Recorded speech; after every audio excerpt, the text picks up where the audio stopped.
ongitorri lehenik eta behin, guraso.eus ekimeneko lehengo podcastera. Estrenatzen dugu podcastak gurasotasunan inguruan hitz egiteko gune honetan. Egia esan, audio formatuko podcastak urteak goiaz egiten, 40 bat egin dauzko, baina baliatu nahi ginoan, goienak eskintzen dauzkun txoko hau, gurroaz bat emon eta bero, bideo podcastak ingo ditugu. Guraso moduan, ikutzen gaituzten gai ezberdinak jorratzea asmoa, hausnarteko, hitz egiteko, eta horretako gonbidatu ezberdinak proposatuko ditugu eta ekarriko ditugu ona. Zenbatero ez dakigu, noiz, euskalo, baina, goiaz poliki bidea egiten, hemen goienakoek eta peruk lagatzen moduzko bintzat. Eta gaur ekartzen eginuan gaixa da eskola kirola. Eskola kirola, guk modu baten ezagutu izan dugu, azkenengo urteetan, esango dugu azkenengo zenbat urte, goi bat, 30 urteetan. Eta urtarrian, malbiste batekin topu ginoan, esaten zebana, gauzak aldatzeko epai bat zegoala, ez? Orain arte, 13 urtetik, 13 urte bete arte, beharrezkoa zan, klub bateko, talde kirol bat egiteko, eskola kirolan izan motea. Eta horrek, bermatzen zeban gauza batzuk. Eta orain urtarrian, epai batek esan zeban, beharrezkotasun hori esala zilegi eta hor dago, prozesu judiziala dago. Eta honetaz hitz egiteko, bi lagun ekarri ditugu, gonbidatu ditugu, esku esan duzko eta gu oso pozik, Juan Aldaz eta Oidu Usabiaga, biak ere gai honetan hausnartutako pertsonak, biak unibertsitateko irakasle, bata soziologo moduan, beste aldiz jarduera fisiko eta kiroleko fakultadian. Eta, bikote, ongitorri lehenengo eta behin. Eta eskerrik asko, gure embajada horrazkarren. Epaiak ekarri dau mai gainera gai hau, beste behin, ez da lehenengo aldia, 2016an ekarri zeban. Claro, honek, guraso ikuspegiti, familien ikuspegiti bai, aldaketa batzuk aurre ikusten ditu, edo ez ikusiko dugu, baina aldaketa batzuk bai suposatuko ditu. Ez da izla bizizan duzuen epaia, izla bizizan duzuen aldaketa hau zuekola hausnartutako pertsona bezala. Bikote? Ni denoi mugitu dizkigu barruak esateko, posizionamendu berri bat hartzeko behartzen zaituelako, ezta, bai guraso bezala eta gure kasuan, akademiko bezala ere bai esango nuke. Nire kasuan esango nuke gurasotasunetik sentitzen dut beti beharra aurrengan fokoa jartzeko, kasu honetan nik nire seme-alabengan esango dut, baina baita beste seme-alabengan ere. Eta iruditzen zait, zoritxarrez esan nahi dut, akademikoa batzen da hor, gurasotasun hortan, eta esango nuke epai honek bideratzen duela agian espezializazio goiztiarraren bideak bermatzera, ezta? Edo, bide ematera behintzat. Eta nik labur izateko hasiera hontan, esango nuke gurasoei esango niekeela pentsatzeko beraien aurrengan, eta horrek espezializazio goiztiarrarekin duen lotura nahiko nuke gero aurrerantzean aurkeztu. Niri oiduren antzera bi rolak ere nahastu ite zaizkit, ez da? Soziologo eta itarena, ez kasu honetan, bizitzan orokorrean esango genuke, eta arriskuetatik haratago ere nik akaso beste txamponaren aurpegia jarrita esango nuke honek ere aukera bat suposatu beharko lukela, ez? Akaso orain artean lasai samar bizi izan gara hemen Gipuzkoa alden, multikirola bermatzen zuen halako arau bat egon bazegoelako, eta orain epai batek esandakoaren bueltan, naizta behin-behinekoa den epaia, izu badirudi hori kolokan jartzen zaigula, ez? Eta ikusi beharko dugu, arrisku hori egon badago, baina aukera ere izan bedi arau honen atzean dauden edo asmo honen atzean dauden balioak sustatzen jarraitzeko, ez honik. Aipatuzu Gipuzkoa, ze hau Gipuzkoako kontu bat da. Gipuzkoan isla baten bizizak osoitxe arte, beste lurraldekin alderatuta? Eskola kirolari dagokionez, edo funtzionatzeko moduari dagokionez? Alderdi batzutan, Alderdi batzutan esango nuke eredu, nahiko berezia dela, edo baina berezia da lege batenpean eta lege horrek ez dakit, Araba, Bizkaia eta Gipuzkoa hartzen ditu eta lege horretara ziur aski gehien gerturatzen den eredua Gipuzkoa da. Horrek ez du esan nahi legetik kanpora doanik, ze askotan ohitura egoten da alderak eta hori egiteko, eta esateko, Gipuzkoa da desberdinena beste bietatik, bueno, legetik agian gehien betetzen duena edo gerturatzen dena ere bera da, ezta? Orduan, bueno, iruditzen zait Gipuzkoaren berezitasuna balioan jartzeko kontu bat ala hori. Agian Gipuzkoako ereduak aurra eta hezkuntza jartzen erdigunean bestelako interes batzun aldean? Nik uste, guzti honen atzean, badago begirada bikoitz bat edo bipolaridade moduko, uste dut batetik egondala multikirola sustatu nahia eta kirola bitartez balio batzuk landu nahia aurra erdigunean jartzea, bere interes gorena hor mai gainean jartzea, baina baita ere nik uste egondala arrobi logikari kontra egitea, konkretuki gizonezko futbolaren arrobi logikari, eta bi indar izan dira, eta biei aurre egiteko erraminta berdina baliatu izan da, eta ez da gauza bera, sustapen hori eta ekidite hori, eta nik uste dut hemengo eredu hortan, orain mai gaineran jarri dana da, askok eta askok, bueno, sustapen horri begira, gaso bestelako proposamenak eta euskatela, eta aldarrikatzen jarraitzen nahi dutena hori, espezializazioa, eta hor jarraitzen dutela, eta ikusi dutela bidea, eta aprobetxatu dute aukera hori, bere interesa mai gainean jartzeko. Bueno, fondoan dagoen gatazka, betiko gatazka izan alda, edo plantatzen dana ez mai gainean dala, bueno, kirol kluben interesak, edo gaur egun kirol profesionalaren interesak izan aldienak, ez? Egitura piramidal bat, non hasiko de alek eta aur gehien, eta hortik joango dira jausten gehiengo bat elite batera iritsi arte, eta horrek bere logika dauka, kirol kluben edo kirol taldeen logikatik, edo beste logiko bat, aurra jarriko berdigunan, alekita gehien afrogatzeko, eta ero hortik joango da ere ekitzen, bere ibilbide kirol edo jarduera ibilbidea. Hori hor da fondo. Eta nik ikusten dudana da, adin hau eta mintzat, adin txikikoak direnean, kirola helburua edo bitartekoa dan. Eta nik uste hor askotan nastuta gabiltzela gurasoak gugeuk, hainbat guraso, kirola ez da bitarteko, ohitura osasungarriak eta garatzeko, bestelako balioak lantzeko, nik nire semea alaba, askotan uste dut berezikiak aso semea, futbolaria izatea nahi dut, eta hori lortu aldera, edo zer egiteko pres nago, ez da? Eta uste hori hor badagoela mai gainean, hori nola aurre egin, uste berriro lehen esate genuna, zematek ze interes daude hor jokoan, ez? Aurren askotan ez dago, zeren are gehiago aurren interesan eta ametsa futbolariarena betetzeko, oiduik nik baino asko zobeto esplikatu dugu, hobe da beranduago astea, espezializazio goiztiarra ez ematea, baina guraso asko eta asko hori ez dute ulertzen, uste dute lehen baino lehen hasita hobe dala, eta oker daude gainera, ez? Bestelako gauzetarako ere txarra ditzateke, baina oker daude, baina betikoa, hor arazoa zein da, horra duten atzean interes ekonomiko ezberdinak, eta arrobiaren logikan, futbolari famatu bat atera asmotan, bidean zemat erretzen diran, bada bosta jola zaionik ere. Saltxa hontan ez da erraza guraso izatea.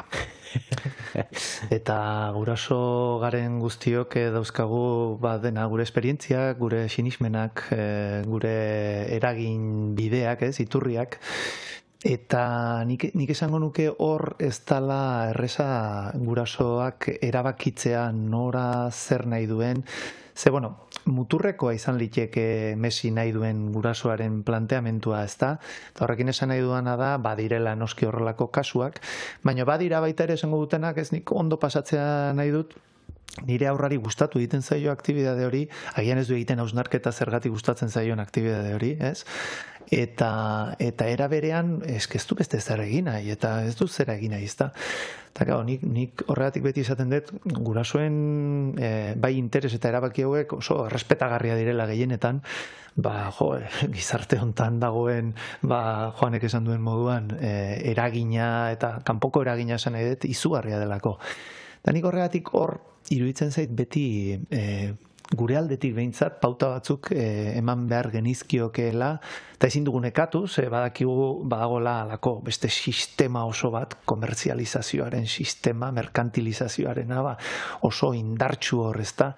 Baina nik uste dut mezuak izan behar duela aurraren espezializazio goiztiarra ekidin behar da, eta horrek esan nahi du kirol bakarrean, naiz eta berak ulertu nahi duela aurrak, ikusi behar dugu, alako bestelako jarduera batzuk egiteak ere, onura izugarriak ekartzen dizkiola, eta baita muturreko Messi pentsatzen duen guraso, edukiko duela pentsatzen duen guraso horri ere esan bartzaio, segurazki asko zobea dela eta eraginkorragoa, efizientzia aldetik, errendimendura begira, beranduago astea esan duen bezala Joanek, orduan, eske galtzekorik gutxi dago. Hori frogatuta eta ikertuta dago, ez da?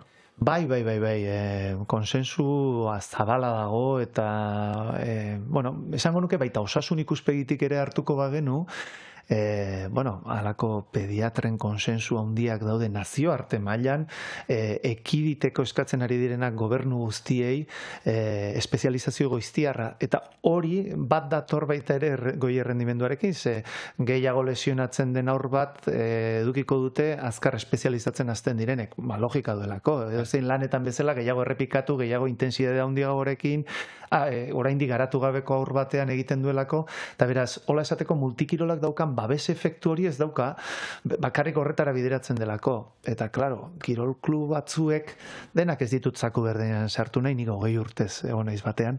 Neroni jokalari, eta, klub denetik egongo da. Baina aurre erdigunean jartzen ez duten klubak, eta horiek dira, ez dakit, talentuen identifikaziora, promoziora, horren merkantilizaziora doazenak nagusiki. Gero eta gehiago dago hori, de? Badago bai, ze, ja klubetik aratago dazen akademiaren kontzeptu bat ere hasi da, ezta? Non aurraren goitik berako profesionalizazio bat egiten duen, baina, klub batzuk bat zeuden dinamika hortan. Hoiek pentsatu behar du guraso batek, zen nire azkenean klub hoiek eraldatzea oso komplexua da, baina bai instituzionalki hoien kontra joan beharra dago, hori nabaria da nire ustez, espezializazio goiztiarren kontra joateko bide bat izan behar du, eta gurasoi eskatuko nieke ahalik eta nitzen egitea, eta ez dan antolatu ere, hau ere ez dugu ateratzen, baina ez antolatua ere utzi eta pentsatu horrek ze aberastasun emango dion aurraren motrizidadearen garapenari. Eta garapen horrek eragina du bere bizitza guztirako, egunerokoan, baino etorkizunerako ere bai, hortik joko nuke. Asko eskatzea da familiei hori hausnarketa hori egitea. Ze, karo, familiek badakigu, hirurogoko semalabak, egunerokotasunean behar dozuna da, gauza praktikoak, ez? Denborak die, mugatuak die, hori. Askotan, eta izan alda, ez? Jarrita olako sistema batek eragiten dutuna da, denbora gehiago eskini behar izatea, jarduera fizikoari, edo kirolari, edo eskola kirolari, edo gainera, nire semalabak nahi dago, saskibaloian egitea, eta, ez? Orduan, honek eskatzen duena da, geldidu, pentsatu eta erabakiak hartu. Eta ez dakit nik hori egiteko prest garen. Ez dakit nik ere ohituek esaten zuenaren arira, ez, alegia, guraso gutxi batzuk egongo dira bai beren semea alaba Messi izatea nahi dutena, baina badira beste asko, akaso ereduarekin ere, alako, mesfidati edo diranak, zuk aipatutakoagatik besteak beste, kontziliazio kontuak dirala, derrigorrezkotasuna, zeren hor ere badago diskurso oso, en fin, biurri bat ez, askatasunaren ingurukoa, ez, nire askatasuna, eta epaiak berak ere hori esaten zuen, ez? Jende aska izan marez, barkatuko jazu, gizarte orotan arabak daude, eta derrigortzen gaituzte, gure seme alabak 6-6 urte bitarte eskolarria izatuak izan behar dira, eta alabedi, ez, esan eta arabak ere hortarako badaude. Eta guzti bat gu gaina, kirolak bitarteko bat izan daitekela, hezkuntza bitarteko bat, kaso ere, ez, zergatik anez derrigortu edo eta arautu, ez. Nik uste dut hor, badagola zer landua zentzu hortan alegia. Guraso guzti horiek orain bapatean ikusi duten abidea eta ikusi duten eskola kirolarena, nik uste igual, begiratu ardegula zer beharko luketen hobetzeko, ez? Eta igual pentsatu ardegu hau, berriro dio lehenoko ideia horri jarraiki, aukera bat behar duela esateko, nola hobetu eredua, zer eredua perfektuara ez da. Tokian toki gainera, igeak batzuek ere besteak beren modura, nik uste dut, pentsatu ardeguna, zen nola hobetu, ez? argi dago nik arautu beharra ja tristea da eta penagarria da hau judizializatu izana, baina nik uste ere balio behar digula eredu honen alde gauden hoi, eta zientziak ere horrela esaten duelako, esatea izue, hemen jendeak, nola esan, informatu behar dugu, ikusi behar dugu, sinistarazi behar diogu hau dela bideo berena bere seme-alabentzako, naiz eta errendimenduko bide bat egin, eta hortan antza faiatu deguen batetan, ez? Eta zenola egin, zenola konbentzitu, evidentzia zientifikoarekin, igual eskaintza errestuz, balia bide gehiago emanda, ez? Nik uste etor badaudela, eta ez nuke, barkatu etxik, gauza batxo bat ere esaniko nuke, guzti honen atzan ere, astu egiten zaigu nik uste hezkuntza esparru bat ere badala, eta astu egin zaigu ere hezkuntza formalean jarduera fisikoa zen olako tokia galtzen joan izan den, ezta? Eta akaso, hainbat gurasok ere beren seme-alabak kirola egiten nahi dute, eta ikusita beste zera hori bideak hartzen dituzte, igual ez egokienak, ez aproposenak, baina ez dago fede txarra beti ere, eta ez dago beti ere, nola esan, mesi izaten nahi hori, ez? Badago distantziatze bat hezkuntza eta kirolan artean. Eta hori, ikusi da, ez? Epatu duzu mesela hezkuntza formalean gero eta leku gutxiago, eta hezkuntza ez formalean edo eskolatik aratago, gero eta distantzia handiagoa, ez? Bi esparruen artean. Eta emoten dau, ez dakit, erela horrez, aipatu un interes ekonomiko izan da, interes errendimentu askarrerako, edo kluben interesak, instituzioek interes horrei muga jarri beharko lekioke, esan behitu ez, hemen, onaino hezkuntza da, hortik aurrera, onaino zaindu beharko ginuke. Nik aurrekoan politikari bati entzuten niona, ez? Zenola askotan esaten dugun ereduaren arrakastaren ikurra dela zenbat futbolari edo kirolari profesional ditugun lehenengo mailan. Niretzako hori ez da arrakasta ikur bat. Albo kalte bat ere badala esango nuke. Ez dio geizki dagoen, baina helburua ez du hori izan behar. Niretzat arrakasta da, Gipuzkoako gizartea, aktiboa izatea, balio positibo batzuk eukitzea, euskaltzale izatea, zeren gauza guztiak ere landu litezke kirol esparru horietan, baina beti ere txertatzen baditugu, eta berriro diot, hori baliabideen kontua da, ez? Baina arrakasta hori didala sinisten jarraitzen dugun bitartean, geizki guaz, eta aurrekoari lotuta, ez? Hainbat eta hainbat guraso, beren seme-alabak apuntatzen dituzte eskolara ez, alako hausnarketa bat dutelako, sikiera ez, Messi izatea nahi dutelako, ez eta bestelako, ez? Ondo datorkielako, zeren lauterdia, bosterdia bitarte, ordutxo bat gehiago irabazten dute, lanera joateko, ez dakinora joateko, prezio interesgarri batetan, eta hortan igual nik uste falta dugula marketing lan bat, edo pedagogia lan bat, nola jendak ikusten, nahizu hau garrantzitsua dala, eta bai, ez dakize taldera eramatea ondo doak izulako merkeara, hor, ezitzen ari gara zure seme-alaba, zen hundik ari zara eramaten, ez?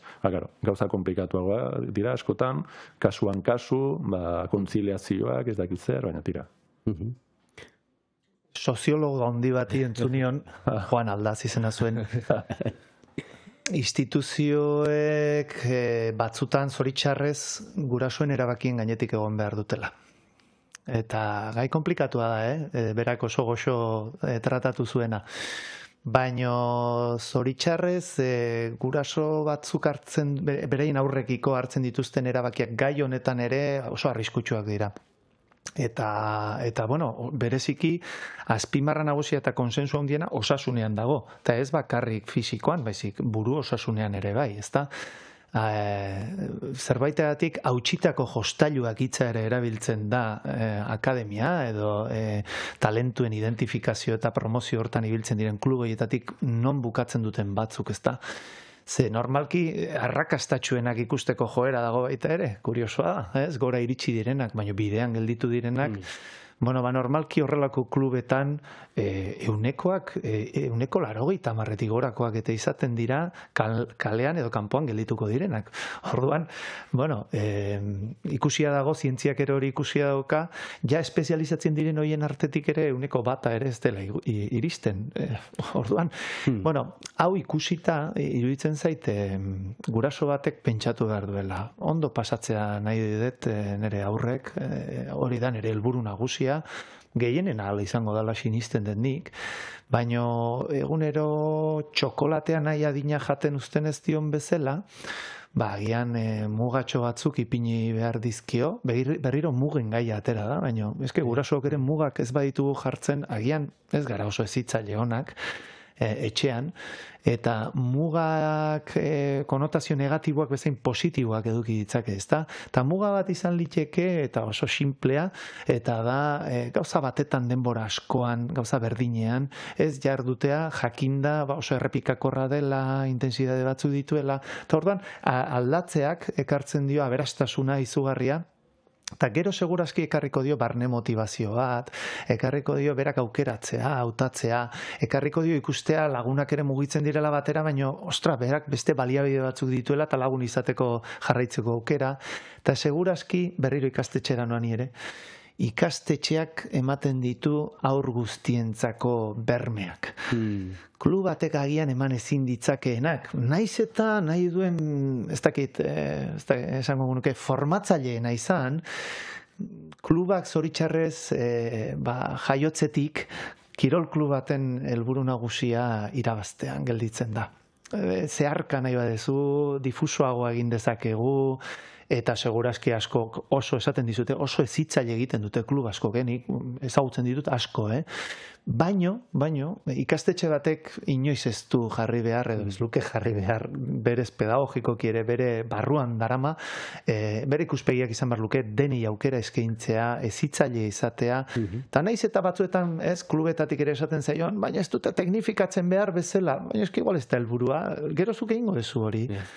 Eta nik azkenengo gauzatxoa, klubak satanizatzearena ere arrisku bat ikusten dut.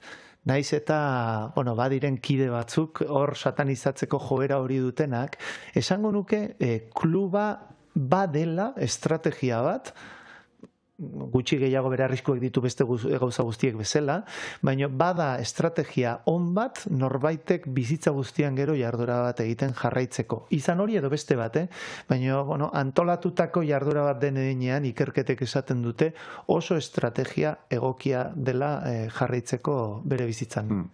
Bai, eta barkatu, nik ere horri helduta, bidean nintorrela pentsatzen nahi nintzalako, akaso orain arte ez, demonizatu edo egin dira hainbat klubak edo federazioak, igual, erakarri behar dira honetara, ez, igual klub bat bera izan diteke, naizta futbolekoa eskupilotakoa izan, bertan ere, multikirola lantzeko esparru bat, ez, eta evidentziatik eta aliantzatik, bai, etorkizunera zure helburua da, gero, eskupilotara edo saskibaloia naritzea, baina 12 urte bitartean edo aliatu ere, nola bilakatu, ez, alegia ez, ikusia dago, zurerako ere, zure interes egoistagoetarako ere, hobe da aurra hauek denak bere besterako zera bate lantzen badute, ez? Asko kompetentza diferenteaina. Eta ez areriokotasun hortan, nik uste horrek ere badaukala. Azkenean logika kontua da, logika horretan aliatuak topau, eta agian logika edo aurra erdigunean, aurra interesak erdigunean, edo eskuntza erdigunean jartzen den logika honek, klubak ere aliatu izan alditzu, ez? Eta nola topo balien zubi horrek, claro, nik gaur egun ikusten dut, mezu jendartetik etortzen algun mezuak kontrakoak direla, ez? Eta batez beharriko eta eredu modan futbola, ez? Futbola, gaur egun futbolak mai gainean edo guri egunerokotasunen bidaltzen duzkun mezu guztiak, gure hezitzaile guraso ikuspegitik oso kontrakoak dira, ez? Orduan, hori nola egin, ez? Transizio hori nola egin, eta hori asmatzeko dago, ez? Bai, nik ala ere berriro jarriko nuke azpimarra gurasoetan, horri erantzuteko, Bai. Begira, ikerketek esaten dute, norbaitek jarduera fisikoa edo kirol bat egitera bultzatzeko eragile nagusienetakoak gurasoak dira. Ez da ez klubeko entrenatzailea, ez da heziketa fisikoko erakaslea, eta guraso bat da, pertsona agente bezalarin ez bain, hau da, pertsona bezala, pertsonen artean, dagoen eragilerik potenteena. Baita telebistaren gainetik ere segurazki, ze etxean zuk sor dezakezu alako diskurso bat, mezu bat, giro bat, baita zuk nola egiten dezun ere, eta horrek egin dezake bai onerako eta txarrerako, klaro. Orduan, pentsatu behar genuke, azken datuak dauzkadanak Gipuzkoakoak dira. Gipuzkoako 3.000 aurrekin eta orain beste 2.000-arenak aztertu ditugu eta berdin mantentzen dira, 5.000 aurren datuak dauzkagu, eta 5.000 aurrek esaten dute eragiten duen pertsonari garrantzitsuena aita eta ama direla. Eta urrengo postuan dagoena heziketa fisikoko irakaslea da. Ez da entrenatzailea ere klubekoa. Horrekin esan nahi dudana da, eragile horien hainbesteko garrantzia ikusita, gakoa gurasoetan dago. Eta berriro ere gurasoetara bueltatzen gara. Orduan, klubak, telebistak, lagunarteak, ze lagunak ere badira, eragin handia dutenak, badakigu bereziki adin batzutan blokean joaten direla, eta bar. Baino jarraitzen balin badu alako ekosistema sano batek familian, eta lortzen balin badugu beste gauza batzuetan bezala telebistaren eta alako komunikabideen eta sare sozialen eragin hori gutxitzea beste aukera batzuk gozamen eta gozagarri direla aurrentzat ulertaraziz, nik uste bidea hor daukagula. Hori bai, ezin da kendu 13 urtera arte ikastetxea erdigunea izatea, ze bestela horrek hankaz gora botatzen digu ezaugarri hori. Hala ez? Hori, arriskuan hori dago, ez? Hau da, beste interes batzuk egotea erdigunean. Bueno, arriskuan dago, baina tira, ere ez dezagun aztu, eskola kirolean parte hartzea gurasoen autu badala. Eta igual igeetatik ere bide alternatiboak eraiki ditezkela, ez? Esan ez, bai, formalki hori dago, baina ni ohidurekin bat nator gurasoak daukagu hemen izugarrizko ardura. Eta azken garaiotan ari gara gaina dena legetatik edo kudeatu nahien, eta izu, legeak hor daude, alik eta gutxien gainera sartu daitezela gure bizitzan, behar ditugu ados, baina alik eta gutxien, baina badaude bide alternatibak. Ekosistema horren eraikuntzan geu ere bagera parte eta arduradun. Eta hortatik, egia sinesten badugu kirolak kokatu behar duela gure herrigintzan, gure seme-alaben osasunean, ongizatean eta etorkizuneko gizartean paper bat, hori lapiko hortan txertatu beharko dugu eta landu, eta nik uste hortan gabiltzala. Uste dut, gurasoen ardura hortan ezinbesteko dela, eskola erdigunean jarri behar dela zalantzarik gabe, eta lege honek eukiko du bere bidea, batzuek baliatuko dute balore hauekin bat estatuzen gauzak lantzeko, baina beste batzuek oraindik ere aukera badugu honen bidetik aurrera jarraitzeko, eta esateko aizue, kirola gurean, gure seme-alabekin bitarteko bada, aipatzen ari garen helburu hauek guztiak lantzeko, eta hori bermatuko dugu. Eraikitzeko gauza berriak planteatzeko momentua, hau da, epai honek aipatu oso aukera bezala baliatu aldugula bai, gaia erdigunean dago, hala ikusten du behintzat. Hemendik eraiki alda zerbait ezberdina, zerbait berria, zerbait onartuta oinararteko ibilbidea, baina hemendik aurrera zer egingo dugu. Nola eraikiko dugu jarduera fisikoa, gozamena, oinarri ikiko da ben, sistema ezitzaile bat. Nik uste du ere hortan, kasuan galdera potentea da, gero badakizu, ni neukeren ere semen hezkuntzan egunero hori improvisatzen eta saiatzen eta hankasartzen eta ateratzen eta aurrera egiten, ez? Nik uste gutxienez jakin badakigula zerk ez duen funtzionatzen, ez? Gu gure seme-alaben eskola ikastola aukeratzen dugunean, erabaki oso garrantzitsu bat hartzen dugu, baina kaja batetan sartzen gara.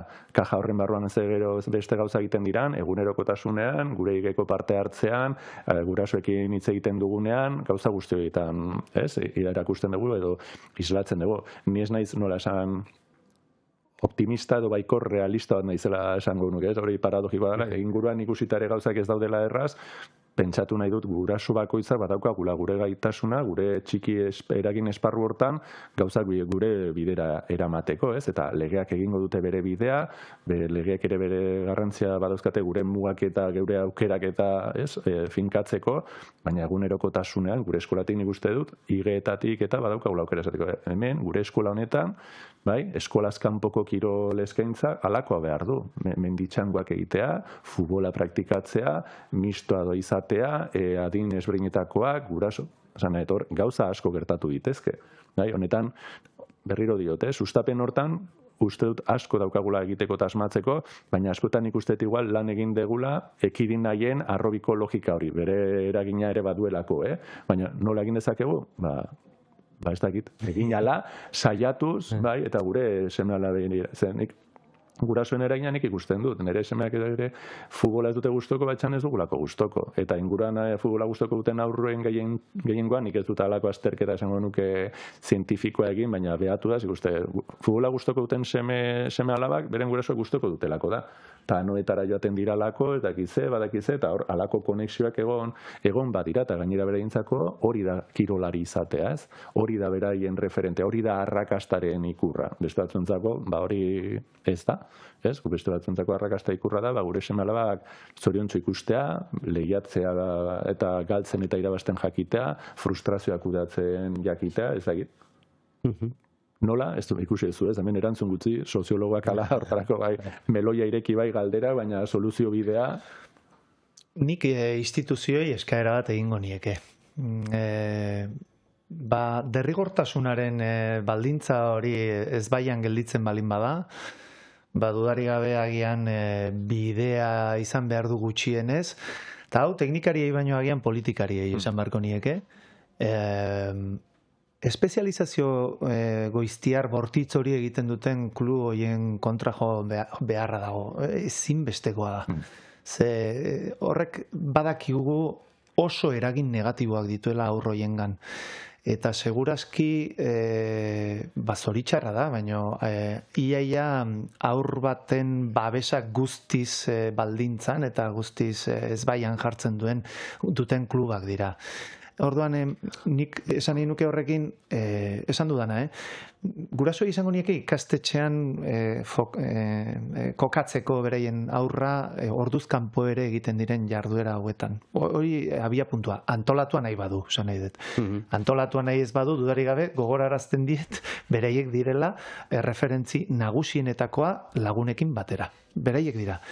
Eta instituzioak aldi berean, iruditzen zait, berme bat sortu behar duela, aurra zaintzeko. Ta aurraren interes gorena ez da esatea, zer nahi duzu egin? Futbola.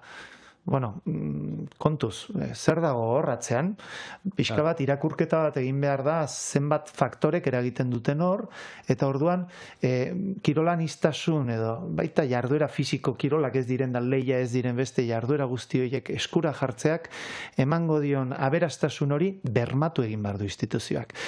Epaile batek esan balin badu ezin dela derrigortu hori egitera, naiz eta 30 urtez funtzionatu du eta oso ekosistema sanoa sortu du, aur guztientzat sortzen duelako aukera, eta Gipuzkoan gainera eki badaude beste programa batzuk, non pentsatzazu desgaitasuna duten aurrak ere konbentzionala den taldean ere egiteko aukera sortzen den. Zenbat tokitan egiten da hori. Nola egin dezakezu hori bakarrik kirol bakar bat planteatzen balin badezu? Ez da posible, desgaitasunak eta halako dibertsitate bat daukagu, eta zorionez hori aberatsa denean, hori bermatzeko bide bakarra bi plano horiek ikusten ditut. Orduan badaukagu zer egina, badaukagu, bidea badago, eta etorkizuna ona da. Jarriko dute harritxoak. Aipatzen duzunean, instituzioetatik espezializazio goiztiarra bultzatzen den klubak horrek mugatu behar dela, aldi berar ikusten da espezializazio goiztiarra bultzatzen den klubak dela klub erreferente, nagusi, indartsu eta presio lobby gehien egiten daben klubak. Orduan, eskatzen dutzena, da... Eta segurazki referentzialtasun hori jendartean oso irabazita ero oso onartzuta daukenak, ez? Hor eskatzen dutena da talka bat egitero, eta Bai, nik uste hor zuge jarri duzula hemen, nola esan, harria edo nork esango dio errealari, haizu, zure praxiak beste askorenakin konparatuta asko zobeagoak, asko zere etikoagoak, eta nahi duzuna, baina hala ere arrobi logikan oinarritutakoak, hainbat eta hainbat gauza, nola esan, bestela edo egin behar ditula, atzeratu egin behar ditula, ez? Hori da, hain zuzen ere egin beharko dana, baina gertatzen dena horrek ere, ze ondorio ditzake bozketan eta bestelako interesetan, hori horratzen da, baina ni guztiz ados oiduik esaten zuenarekin, hortan datza alegia. Ezin dugu onartu alako aurraren kontrako zerarik egotea, bai? Bestelako interesak tarteko. Nik aurrekoan parte hartu nuen alako ekitaldi batetan baziran, bereziki bi futbolari profesionalek beren esperientzia kontatu zituzten, biak ere arrakastako futbolariak, alegia, lehenengo mailatan eta ebitakoak, eta zenora kontatzen zuten bere gaztaroa, urtzaroa, alegia. 11-12 urte zituztela, beren familietatik aldendu beharra, ez? 2-3 urtez eta ze sufrimendu bere gurasoetatik, bere lagunenganik, eta gero, irakurketa atzera begirakoa, positiboa, 100% hortan daudelako, nik ere pentsatzen, ze tristea, ez? Adin hortan, ez, zure lagunekin, gurasoekin, bestelako goxotasun batetan, bestelako esperientzia batzuk izan behar dituzunean, hor, buru belarri, zer eta ea futbolari profesional aterako zaren esperoan. Eta horrelakoak zenbat egongo dira oraindik egun ere, ez? Eta zer eta gainera, egunkarietan, komunikabideetan jartzen ditugu, arrakasta eredu bezala. Ez dira, hori da, nire uste gaina, esango nuke, frakaso bat ere bezala irudikatu genezakela, zuritzen ari bai gara, ondo zaindua izan ez dan, garai batean aurra izan dako hori, bide hori positiba bezala, eta ez da, baina zuk ondo esan bezala hori, nork esaten dio Errealari, edo atletik bati, Gipuzkoan ere eragina duela, edo beste klub batzuei, aizue, eta berriro diote, futbolaz ari gara, ez da demonizatzeko futbola, beste kirolak bezala polita ere badalako, baina horra zean mugitzen duen guzti horrek danak, ikusten dugu ze ondo euki ditzagen, eta hor ez badegu arauetatik ere argita garbi finkatzen eta araba jarri eta aplikatu, eta gero zigorrak eta ondorioak horrek implikatzen duen guztiarekin. Zeren gaina egungo gizartean bagabitz eta bukatzen dute, askatasunarekin, zu nor zaran ere askatasuna mugatzeko lehenoko, baiet, gizartean bizi garen einan arabak dauzkagu. Eta gizarte zela erabakitzen badegu gauza batzuk sustatu nahi ditugula, positiboak direlako eta landu nahi ditugulako, horiek bermatu behar ditugu. Eta horien kontra egiten dutenak, jarraitu eta... Goi errendumendura bideratu nahi dutenei agian, edo ja hain argi daukatenak agian hor bukatuko duenen guraso hiei ere, esango nieke nazioarteko ikerketek esaten dutela, inbertsiorik handiena ja zerbaitetan murgiltzeko, kirol errendimendu gorenera bideratuta, 16 urtetik gora planteatzen dela, nerabezaroa baino beranduago goi errendimendua lortuko duten edozein kiroletan dela, ia gehiengoa. Oso gutxi daude ez dienak ala lortzen. Orduan, zeintzu gutxi dauka, hola esango dute, hitza, lanean jartzea aur bat hain goiz. Ze lanean jartzen dute. Gero bere ogibidea izan den hoiek, lanean hasi ziren oso goiz. Eta badakit lanaren ideia hau agian arrotza egiten zaila batzu, baina benetan profesionalizatzen duzu lan batean ideia. Ze hainbeste ordurako inbertsio hori hain goiz egiten duenak, gabezi asko ditu. Izugarriak. Ze edozein lanek baino ezaugarri zehatzagoak ditu lan honek. Zaintza handi bat suposatzen diolako, kasu guztietan, bai zer egiten duen, zerrez, ezin du lesionatu, ezin du beste aktibitate batzuk egin. Eta hori hain goiz egiteak izugarrizko eragin negatiboak ditu aur batengan. Karo, guraso batek hori ulertzen ez duenean, ja sartzen gara, ez dakit, fanatikoaren terrenoan. Dala, ez, baina nik sinisten dut, eta nik badakit hori ez dela horrela, eta, ja zure sinismenetan sartzen zara. Baina evidentzia zientifikoak eginda dauden nazioarten mailan milioika kirolarirekin. Orduan, zure kasua berezia izatea, pentsatzen bali medezu izango dela zure semearen edo alabarena berezia, kontuz, sartzera zoaz terreno batean, nun agian aurrorrek gero ez dio buelta emango gauza askotan. Ez dio emango, kontu hau da. Ez da errekuperatuko behar bezala. Eta bereziki, hor, buru arazoak, fisikoak bezain larriak izaten dira. Beraz, nik ez nioke olako presiorik sartzeko eskatuko aurrei, eta hori espezializazioak ekartzen du. Garbi dago literaturan. Beraz, egin denetik, disfrutatu, gutxienez 12 urtera arte, eta gero, nahi duzula gehiago sartu, begira, literaturak esaten du baita 14-16 urte artean ere, beste zerbait eginda ere, ona dala. goi errendimendukoek egin dutela. Eta olimpikoak izan diren horiek ere, gehienek, oraindik ere 16 urtera arte denetik egiten jarraitzen zutela. Karo, onak zirelako gauza askotan. Orduan, zaila egiten zitzaien ustea ere, eta gauza desberdinak egiteak beti zure giharrak modu desberdinean aktibatzen ditu, eta naiztan ez izan fisiologoa, desberdin aktibatze horrek babes efektu bat egiten du beraiengan. Ez aztu, gurasoei hau oso garbi izan behar dugu. Igual saltzailo beak izan behar dugu, eta gustatu zaitori. Marketinean hemen egin barra dago apustu handiagoa. Multiak zenbat gauza ematen dizkizun, baina multiak bai lehiaketan, bai lehiaketaz kanpo, ze aukera, zure bizitza hobetzen du. Horregatik gaude hemen ere, ez marketinga edo. Piskat, ez? Ez da marketina, bai bentzat, marketa eta bai bentzat, gauzak gaiak patxadaz hitzein, da ikuspegi ezberdintatik lantzeko borondate horrekin, ez? Hori izan asmoa. Amaitzen joan beharko gazia gure hausnarketa hau, marketingan arauak ez duen, ez? Oso luze ezin dugulako egin bez, luzatuko ginak, egun alko ginak honetaz hitz egiten. Amaitzeko eskatuko zu da hausnarketa bat, ez? Bueno, garbi dago, aukera bezala ikusi aldugula, zerbait eraiki behar dugula, zerbait Guraso.eus ekimeneko kolaboratzaile batek honen ingurari jazten denak aipatze zebar, galduta duko kirolaren esparru hau, goazen kiroletik aratago, beste zerbait sortzera, non gozapen eta jarduera fisikoa, jarduera ludikoa, hori sustatuko da ben, ez? Claro, bagor, amets, momentu da nik utopiko ikustuten zerbait, baina hartarantz joateko aukera. Zen nondik abiatuko gara, nondik eraingo klubak hartuko ditugu aliatu bezala, ala klubak utzi alde bat eta beste zerbait sortuko guzin da zuen hausnarketa.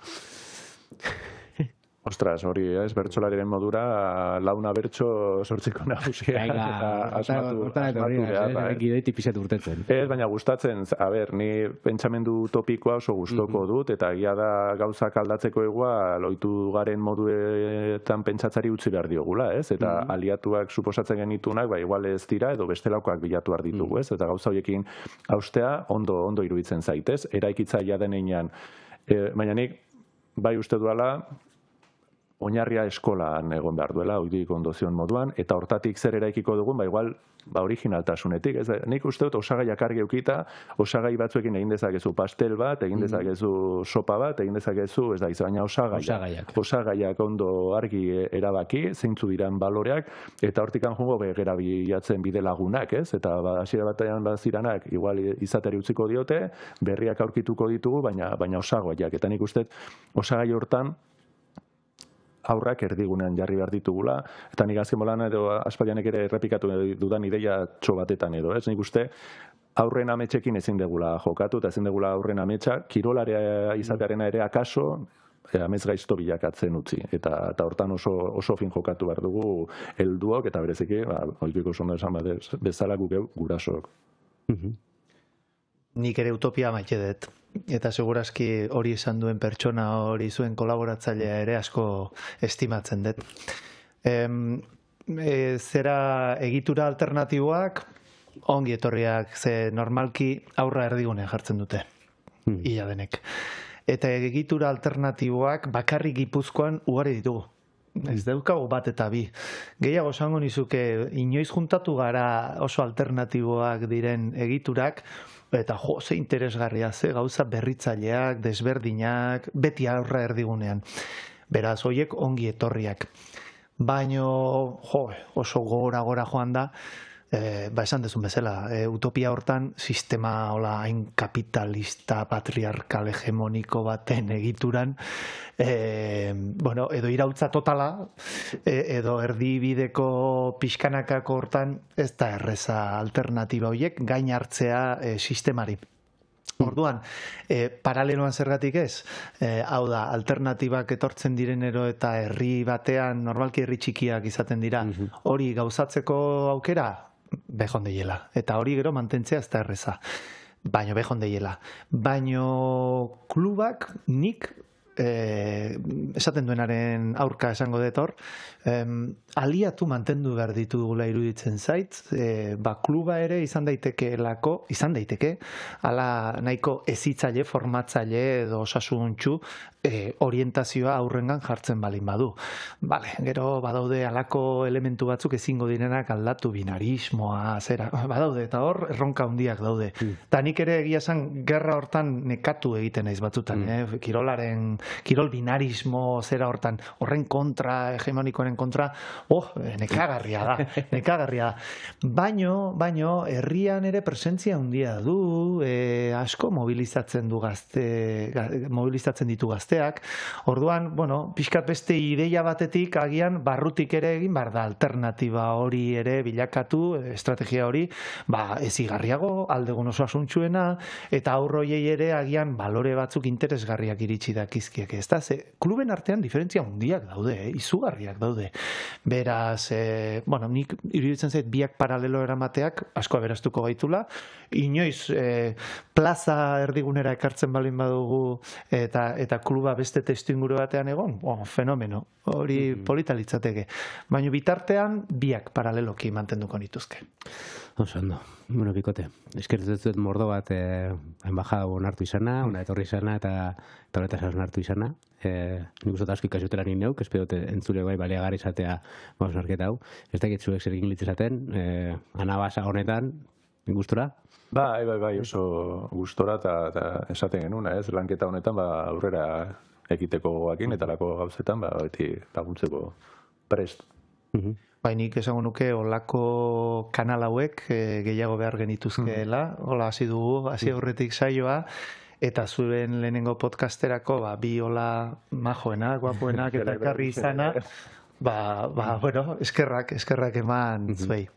Autoerronka bat botako dut, eskola eta jarduera fizikoko oinarri gaurko honetan, iruditzen jat, kultura ere, ekarri beharko binukela erdigunera eta kultura anistasun hori nola bermatu gure seme-alabei, hor erronka badukula eta hor iztokula ibilbiderik egindaz. Hor urrengo erronka, autoerronka, urrengo gonbidatuak horretaz hitz egiten dut.